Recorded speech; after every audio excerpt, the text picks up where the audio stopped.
এ মামা এই ডানি সাইড করে রাখো। এ মামা এই নাও ধরো ভাড়াটা রাখো। 500 টাকার নোট মামা, 100 টাকা ভাড়া ভাঙতি দেন। আমার কাছে ভাঙতি নেই, মাত্র বাড়িছি মামা। কি কও তুমি রিক্সা চালাও 500 টাকা ভাঙতি নাই? কি যে করো তোমরা, এমনি মন মেজাজটা খারাপ। কও তো ইন্টারভিউ আছে আর 5 মিনিট, সিঁড়িতে উঠতে তো লাগবে 10 মিনিট। আচ্ছা দাও দেখি কি করা যায়। এই বন্ধু চল, দেরি হয়ে যাচ্ছে। এই শামিম দাঁড়া, এই বেচারা গরিব রিস্কালা কতক্ষণ দাঁড়ায় থাকবে? 500 টাকা ভাঙতি করতে কতক্ষণ লাগবে? 500 টাকা ভাঙতি করে বেচারা 100 টাকা দিয়া যা। এই স্মার্ট, এই রিক্সাওয়ালা তোর বন্ধু না আমি তোর বন্ধু? এমনি আমার লাখ টাকা চাকরিটা হাতছাড়া হয়ে যাইতেছে, ইন্টারভিউ সময় হয়ে গেছে, তাড়াতাড়ি চল আয় আয়। আচ্ছা ল। স্যার এই সপ্তাহে প্রোডাকশন হয়েছে বিলাইনে 2000 পিস আর সেলাইনে প্রোডাকশন হয়েছে 1800 পিস। স্যার প্রোডাকশন না বললে তো শিপমেন্ট দিতে কষ্ট হয়ে যাবো। হ্যাঁ আমির, এভাবে প্রোডাকশন দিতে হবে না। তুমি একটা কাজ করো, সিলাইনের ডিলাইনে 2 ঘন্টা করে ওভারটাইম করাও।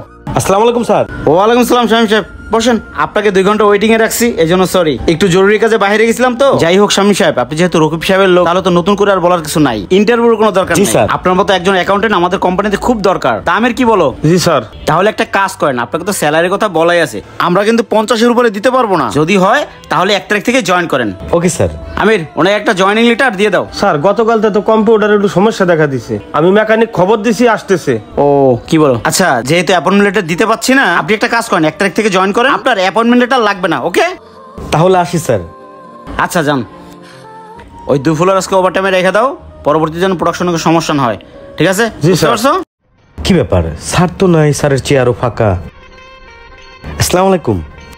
ওয়ালাইকুম আসসালাম। আমি ফ্লোরে গিয়েছিলাম, স্যারকে দেখলাম না। স্যার কোথায়? আমার 1 তারিখে জয়েন করার কথা ছিল। ও শামীম সাহেব, স্যার তো জরুরি কাজে 1 সপ্তাহের জন্য বাইরে গেছে।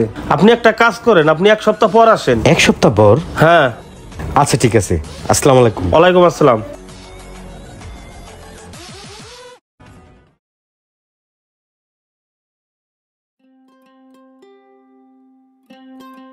স্যার আসসালামু আলাইকুম। স্যার ওয়ালাইকুম আসসালাম। স্যার বড় স্যার তো নাই, আপনি একটু ফাইলগুলো দিয়ে একটু সিগনেচার করে দেন। স্যার গতকালকে সব লাইনে প্রোডাকশন হয়েছে 6200 পিস। আসসালামু আলাইকুম স্যার। ওয়ালাইকুম আসসালাম। হাই ভাই ওরা, তুমি এখানে বসছো কেন? কেউ নি ওরা বেয়াদব কোথাকার। না মানে স্যার বড় স্যার ওনার একটা চাকরির ব্যাপারে কইছিল, এই জন্য মনে হয় আসছে। হাই তুমি যাও, আগামী সপ্তাহে এসো যাও। স্যার ওনার কথা বাদ দেন, আপনি ফাইলগুলো দেখেন। আসসালামু আলাইকুম স্যার। ওয়ালাইকুম সালাম। হ্যাঁ আমির বলো।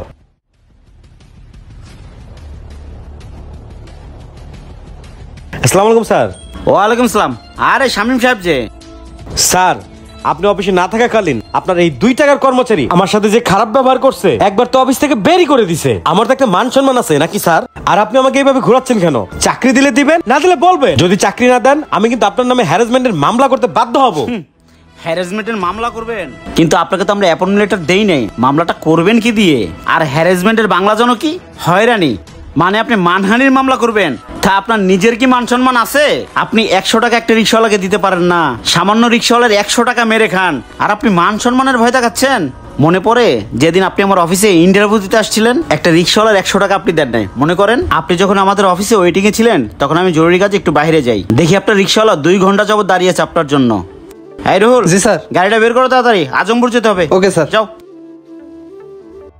হেই ভাই, বিল্ডিং এর সামনে রিক্সা রাখিস কে? তাড়াতাড়ি সরা, স্যারের গাড়ি বাইরেবো। স্যার আপনাকে বিল্ডিং একটা ভদ্রলোক করছে, প্যান্ট শার্ট পরা ইন করা, আমার 100 টাকা ভাড়া না দিয়ে গেছে। আমি 2 ঘন্টা ধরে দাঁড়িয়ে রয়েছি, আমার যাইতেও করে নাই, ভাড়াও দিয়ে যায় না, এই জন্য 2 ঘন্টা ধরে বসে রয়েছি। এইটা কোনো কথা? আমির এই বিল্ডিং এ কে হতে পারে? স্যার আমার মনে হয় যে লোকটা ইন্টারভিউ দিতে আসছে সেই হবে। আচ্ছা ওনার হাতে কোনো অফিস ফাইল ছিল? হ স্যার একটা ফাইল ছিল। আচ্ছা তোমার ভাড়া কয় টাকা? স্যার 100 টাকা স্যার। আমির ভাড়াটা দিয়ে দাও তো। এই নে ধর, তাড়াতাড়ি রিক্সা টান দে, তাড়াতাড়ি সরা। আমির অফিসে ফিরে চলো, কাজ আছে। পরে আমি আর বাইরে না গিয়ে আপনাকে ইন্টারভিউর জন্য ডাকলাম।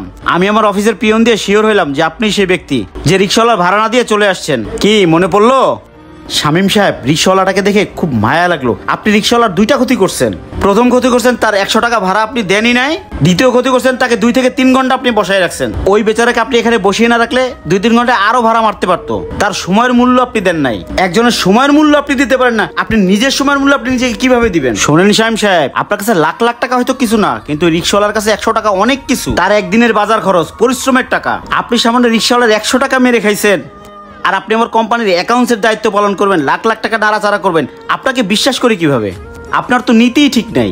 মানুষের পরিশ্রমের মূল্য দিতে শিখুন, মানুষকে মূল্যায়ন করতে শিখুন, তবেই তো আপনি একজন ভালো মানুষ। স্যার আসলে আমার অনেক বড় ভুল হয়ে গেছে, চাকরিটা আমার খুবই দরকার, প্লিজ স্যার। সরি শামীম সাহেব, আসলে আমি অ্যাকাউন্টের চাকরিটা অন্য একজনকে দিয়ে দিছি, তাই আপনার জন্য আমি কিছুই করতে পারলাম না। আপনি এখন আসতে পারেন। ওকে স্যার, আসসালামু আলাইকুম। ওয়ালাইকুম সালাম। ভাগ্য নির্ধারণ সে তো কপালের লেখন। আপনি কোথায় কোন ভুল করবেন হয়তো তার বড় মাসুল এভাবেই গুনতে হবে। তাই সবসময় সৎ পথে চলি, মানুষকে মূল্যায়ন করি। ভিডিওটি ভালো লাগে লাইক কমেন্ট শেয়ার দিয়ে পাশে থাকবেন। ধন্যবাদ।